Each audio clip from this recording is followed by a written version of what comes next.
Hindi na ako nagpatumpik-tumpik pa. Bumalik akong muli sa ospital para kausapin ang asawa ko. Sir, umihingi po kami ng permission na dalhin sa mental institution. No! Hindi siya baliw. Pero, kakausapin ko siya. Sir, I said no. Sir naman, please let me. Tininan ko sila gamit ang mga nangungusap kong mga mata. Tumabi sila para makadaan ako senyales na pinapayagan nila akong kausapin mo ang asawa ko. Naabutan ko si Carly na nilalaro ang manika. Ang cute-cute talaga ng baby ko. Agad kong kinuha at tinapon ang hawak niya. Bakit? Bakit mo sinasaktan ang anak ko? Ang anak natin. Baby ko. Saad niya at tumayo siya para sana kunin ang manika nang unahan ko siya. Sa ikalawang pagkakataon, binato kong muli ito. Tama na! Nasasaktan na yung baby ko! Paiyak niyang sambit. Yung makita ko siyang umiiyak, nasasaktan ako. Kukunin niya ulit sana nang pigilan ko siya, tinawakan sa magkabala niyang braso. Wake up! It's not you, honey. It's not our child. Anong sinasabi mo? Baka sa mukha niya ang pagkalito. Alam ko masasaktan ko siya sa sasabihin ko, pero kung ilang tayong paraan gagawin ko. Look into my eyes, honey. Look! Ang atensyon niya ay nasa manika pa din, kaya pilit kong inagaw ang atensyon niya. Han, I said, look into my eyes. Please, on my eyes. Look! Nang tingnan niya ako sa mga mata, agad kong sinabi ang saloobin ko. Zian Vanderford, that is the name of our child, and our child is missing, honey. I looked at her eye to eye. Don't you remember? Ayoko nakikita nagkakaganyan ka. Ayoko nakikitang sinasaktan mo sarili mo dahil nasasaktan din ako. Please, hon, listen to me. Listen to your heart. How can I find our missing child if you're not okay? Zian? Missing? Yes, honey, our son is missing. I know it's not easy and too hurt, but that's the reality.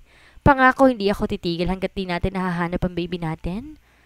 Hahanapin natin si Zian? She asked. I hug my wife and says, yes, we will. Naramdaman ko ang kamay niyang yumakap din sa akin, maging ang mga luhang tumutulo sa damit ko. Honey, I'm sorry, she whispered. I brushed her hair and wiped her tears. It is not your fault. I love you. I love you too. Patuloy siya sa pag-iyak. I am happy to have her back. Dumating ang mga doktor na dapat sana'y dadalhin siya sa mental institution, pero natigilan sila na makitang maayos ng asawa ko. Carlene requested me na baka po pwedeng sa bahay na lang siya tuluyang magpagaling, and I agreed. Besides, my father is the owner of this hospital. Carlene's POV. Tulala akong umiiyak. I can't believe na idinamay na kaagad nila yung anak ko. Hindi ko rin alam na baliw ako dahil sa mga pangyayari. Pinagtabuyan, sinigawan. Sinabihan ko na masasakit na salita si Devin, pero hindi niya ako sinukuan.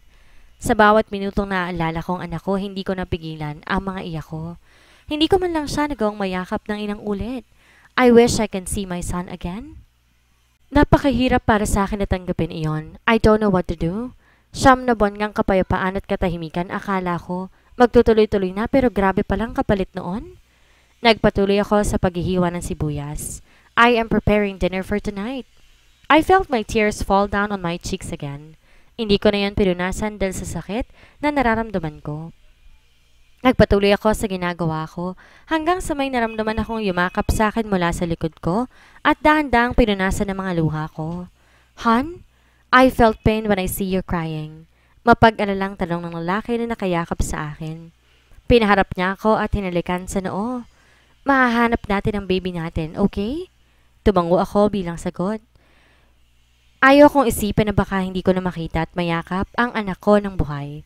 Pero paano nga? Stay calm. Hindi pa man lang natapos ang sasabihin ni Devin nang may paulit-ulit na nag-doorbell. Kapwa kami nagkatinginan. Sino yon? Napatingin ako sa kanya nang kunin niya ang baril niya sa tagiliran. Devin, open the door, please. Dali-dali namin binuksan ang pintuan matapos silipin sa bintana kung sino ito. And it was Sally. Tila tumigil sa pag-ikot ng mundo ko na makita ko ang sanggol na hawak-hawak niya. And it was my son. Tiningnan ko siya na tila ba hindi mapakali hanggang sa may dugong lumabas sa gilid ng mga labi niya.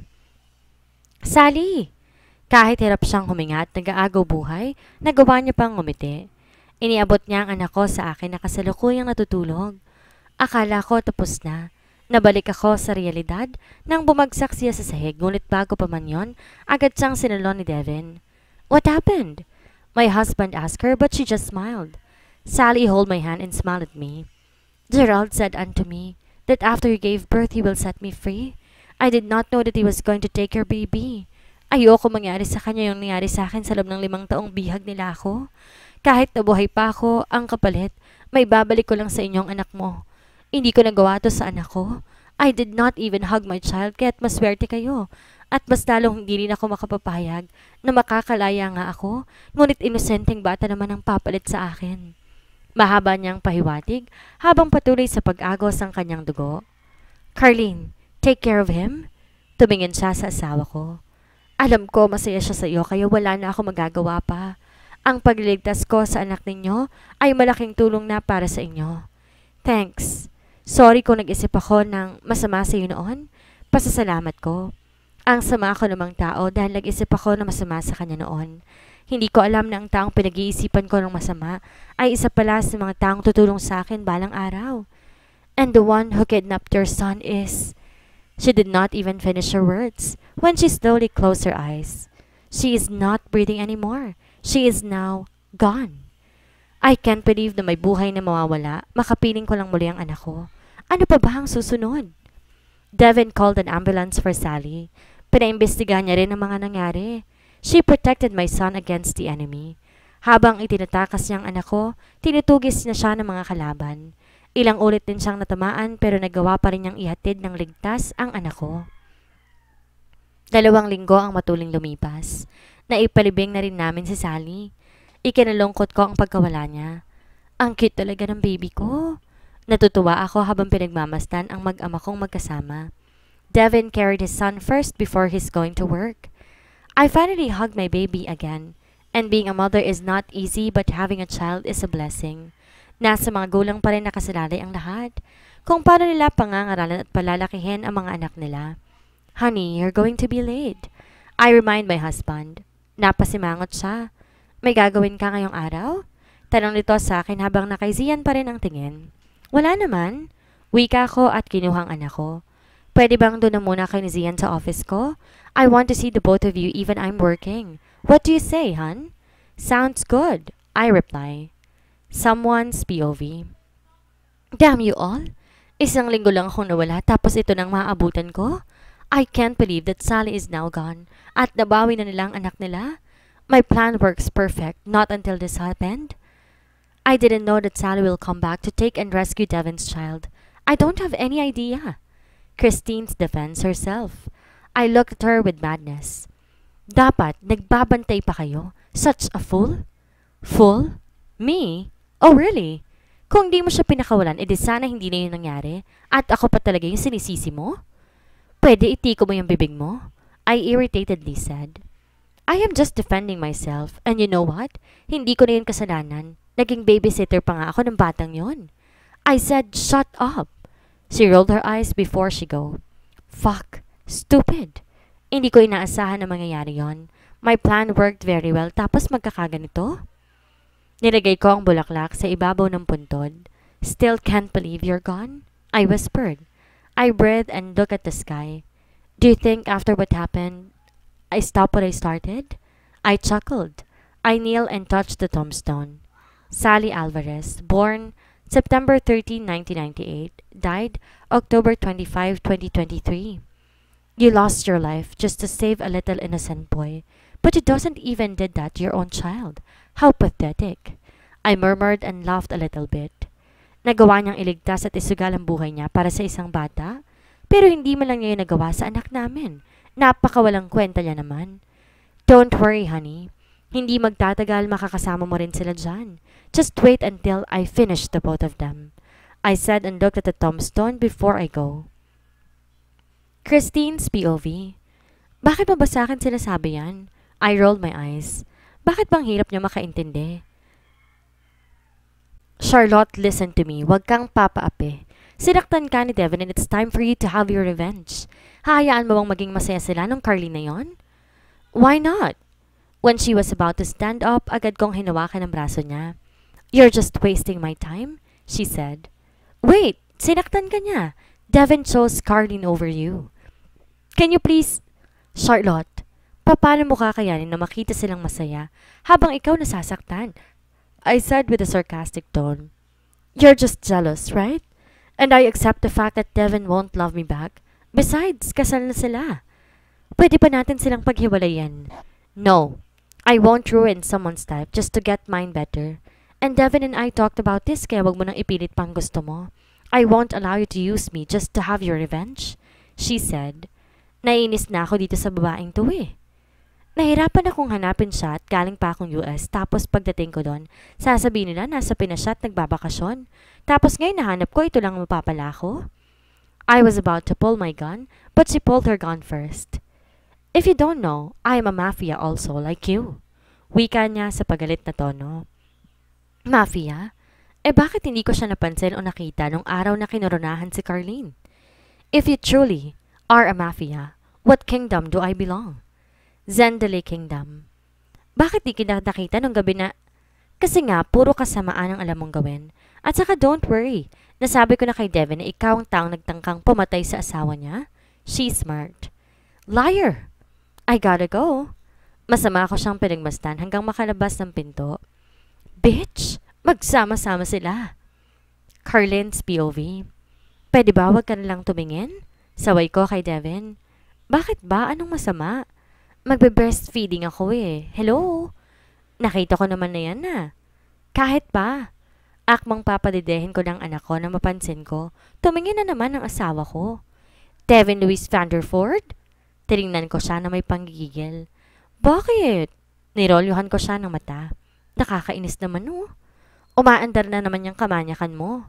Baby, tirahan mo na lang si daddy ha. Nagagalit kasi si mommy eh. Agad kumunot ang noo ko sa sinabi ni Devin. Napaka-ano niya. Hay nako. Aaminin ko medyo nahihiya pa rin ako kay Devin. Heist. I cannot imagine myself na pinanonood siya habang nagpapadede ng isang sanggol. Buong ingat kong binabasa malambot na sofa ang anak ko at tinarangan ng una ng gilid niya. Tinignan ko si Devin na busy sa pagpindot sa laptop niya. I saw tiredness in his face. Lumapit ako sa kanya para yakapin siya mula sa likuran niya. Tired? He nodded his head as a response to my question. Mwah! I kissed him on his cheeks. She looked at me and, with a smiled smile, he is in face. Kaanak mo pala, gusto mo na agad sundan? Tinanggal ko ang mga kamay ko na nakayakap sa kanya. Imbes na magpasalamat, iniinis pa talaga ako eh. That's not what I meant, honey. I murmured. He put my 2 arms in his body again so that I can hug him again. Si baby. Tulog na. What does that mean? Tinignan ko siya na mariin pero ngumisi lamang siya. Manyak, tigilan mo nga ako. Mamaya biglang bumasok na empleyado dito eh. Pagsasaway ko. Pinaupo niya ako sa kandungan niya. Agad kong tinignan kung ano nasa laptop niya at isa itong graph na kung saan nakasaad ang pagtaas ng rate ng company bawat linggo. Nagets ko na agad. Tinuruan niya na ako eh. Nagugutom ka na ba? Pag-iiba ko ng usapan. Tumango siya bilang sagot. Anong gusto mong kainin? Ikaw. Mahina ako siyang kinarot sa tagiliran dahilan para mapadaing siya. Tinatanong kita ng maayos. Sumasagot din naman ako ng maayos ha. Pagrarason nito. Okay, fine. I will order pizza na lang. Matapos ko mag-order, may babaeng pumasok sa office niya. I did not expect that it was Charlotte. Speaking of her, nandito siya. And soon, babalik na sa States. Mukhang naistorbo ko yata kayo ah. Sorry naman. Umupo siya sa sofa, malapit sa anak ko. Magilaw niya itong pinagmamasdan. By the way, Devin, Christine came into my apartment last night. You're right. I saw something fishy on her move. Charlotte said. She was about to touch my baby but she suddenly stopped. Can I? I nod my head. I saw her gently touching my baby from head to toe. She also put her bag down so that she can freely touch my son. And she also spoke and talked to me about Carlene. Devin, you won't believe this. The friend that we trusted the most, Christine, may hatbang at mayang pinaplano siya laban sa inyo. Are you sure about that? Tanong ni Devin sabay tanggal ng salamin niya. Gusto niya nga na sumali ako sa kanya, and for what? I won't allow her to use me against the both of you. So tama ako. May pinaplano nga si Christine laban sa akin at kay Devin. Siya kayo nagtangkang pumatay sa akin noon. What's his name? Zian. That is his name. I replied. Zian, a perfect name for a little angel. Tumingin siya sa cellphone niya na mag-vibrate ito. Oh, I gotta go. My daddy's now calling me. Bye-bye. Take care. Stay alert and away from Christine. She said and she hid her bag before she go. Umupo ako sa tabi ng paahan ng anak ko kung saan to nakahiga. His life is not secure yet. I don't want him to take away my baby from me. I don't want to lose Zian again. He is just a month-old baby tapos grabe na yung nangyari sa kanya. Napatingin ako sa braso ko nang may tumapik dito. Everything will be okay, honey. I will protect the both of you. I smiled at him. He can protect us against the enemy pero paano kung siya naman ang mawala sa amin? Hindi ko alam kung kakayanin ko kapag nawala ang isa sa kanila. Yumakap sa akin si Devin dahilan para mapagdikit ang mga katawan namin. Agad akong kumala sa yakapan niya when I realized na mainit siya. Do you have a fever? I touched his forehead and damn, yes he has. Why didn't you tell me that you feel unwell? Ayoko nang mag-alala ka pa. His word is short. Bumalik siya sa swivel chair niya para ipagpatuloy ang ginagawa niya. Ayaw? Devin, I am your wife. Tama na yan. Magpahinga ka na. Pagsaway ko dito pero sadyang masigas ang ulo niya. Tumayo ako at sinaway siya. Hindi inaasahan na sa pagsaway ko sa kanya magigising ang anak namin. Ay nako, being a parent is hard. I'm fine. Unahin mo na si Zian, he said. Sa tono ng pananalita niya mahahalatang pagod at masama ang pakiramdam niya. I don't have any choice kaya inuna ko si Zian but how about him? Ay nako, kung susundan man namin si Zian, I wanna make sure na more than 5 years old na to. Ang hirap eh. Natapos ang maghapon at umuwi na nga kami. Hindi ko mapigilan ang mag-alala para sa asawa ko dahil panay ang ubo niya habang nag-drive kanina. Pinatulog ko muna si Zian at nang makasiguradong tulog na ito, kagad ko siyang pinuntahan sa salas kung saan kasalukuyan na lang nakahiga. I touched his forehead again at mas lalo pa nga siyang uminit. Inalalayan ko siya papunta sa kwarto namin. Pagkatapos nun, nagluto ako ng soup para sa kanya. Matapos niyang kumain, kumuha din ako ng damit para makapagpalit na siya. Bumangon ka na muna. Utos ko ngunit hindi man lamang ako tinapunan ng pansin. Agad akong nainis. Siya na ngayong inaasikaso tapos siya pa yung ganyan. Heist. Kung sa bagay this past few days, puro anak na lang namin ang tinatapunan ko ng atensyon. Hindi ko na tuloy siya naaalagaan. Heist. Han, sabi ko, bumangon ka na muna dyan. Sa ikalawang pagkakataon, bumangon siya. Ako na mismong nagpalit ng damit niya. Habang nagpapalit, hindi ko naman maiwasang tingnan yung mga abs niya. Ang lalaki pala, ha? Bakit ngayon ko lang na-realize? Enjoying the view? He said. Nagwapa magbiro halos hindi na nga makabangon. Na, ang liliit pala nila ngayon ko lang na-realize? Natatawa kong sambit pero yung totoo, malaki naman talaga. I am just having fun with him. Ems? Maliit? Tanong nito na tinanguan ko na lamang. Nagkunwari pa ako na totoo talaga yung sinasabi ko. Bakit nagtataka ka pa? Totoo naman. Hi, honey, hindi ko napapansin kapag nag-aano. Hindi ko masyadong na-describe yung sasabihin ko dahil nahihirapan ako na banggitin yung katagang yon. Basta ganun. Pag ano? Tinignan ko siya tila ba seryoso siya sa sinasabi niya. Pag ako na naman ito ay naano. Hais, yung bagang ano? Halos mapakamot ulo ako dahil sa hindi ko nga kayang sabihin yung mga katagang yon. Kapag binabanggit ko kasi yun nagkakatotoo. May nangyayari kaya wag na lang. Besides wala siyang energy. Just direct it to the point. Binigyan niya ako ng mapaglarong ngiti. Yang mga ngiti na yan, naku, sinasabi ko na nga ba? Tinignan ko muna si Zian. Pagdadahilan ko, ngunit nang akmang tatayo na ako, agad niyang hinila ang parapulsuhan ko at mabilis na pinaibabawan ako. Han, nilalagnat ka ba ka? Saway ko dito na may halong gulat. Pambihira. Bakit, honey? During your first 3rd month of your pregnancy, you become addicted to this. Mapang-akit niyang sabi na siyang nakapagparunok sa akin. He was right. I became addicted to it that time. Halos hindi ko na nga siya tinigilan eh. How pathetic am I? Han, I just want you to remember na hindi madali sa akin yung mga buwan na yon.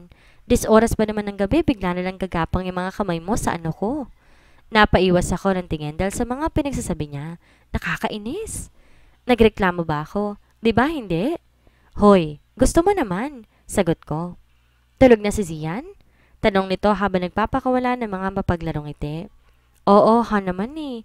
Kakaanak ko pa lang. Ayaw mo na agad akong... Shhh! Kahit nga nilalagnat ka na noon, ayaw mo pa rin tumigil eh. Halos mamula ang pisngi ko dahil sa kilig at hiya. Heist! Nagsimula siyang haplusin ang buhok ko. You are still beautiful, honey? Kinabukasan? Hindi, huwag ka na munang pumasok. Kahit pa wala ka ng lagnat, mahirap na, baka mabaynat ka. Pagsasaway ko dito. Okay, fine. I won't go to the office now. So for today, I will spend my time on you and to my son. Today is Saturday, kaya, ayun, like Devin, I want to spend my time with them. Dumiretso ako ng kusina para magkain. Hindi ko mapigilang ngumiti nang tulungan niya ako. Smells good, honey, he uttered. Nang matapos maghain, umupo na kami para kumain. Sakto naman natutulog si Zian kaya makakain ako ng maayos. By the way, hon, hindi ba't may check-up si Zian mamaya? Natigilan ako at sandaling napaisip. Anong petsa na ba ngayon? Check-up? Han, may schedule siya last Saturday of November, right? Ay, oo nga. Nagiging makakalimutin na ako. I looked at my watch. Mamaya pa naman yung 12 p.m. Samahan ko na kayo. And by the way, we're having a short bonding with Liam and her wife. Agad nagliwanag ang mga mata ko nang sabihin niya iyon. Makikita ko na ulit si Riza. Kasi ba naman, bantay sarado siya ni Liam. Tapos yun, may anak na rin yung isang yun. Masarap ba? Lagi naman na. Tinignan ko ng masama si Devin.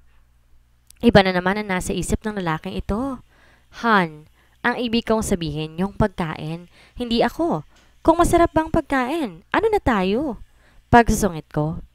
Parehas. Napatampal noo ako at pinagpatuloy na lamang ang pagkain.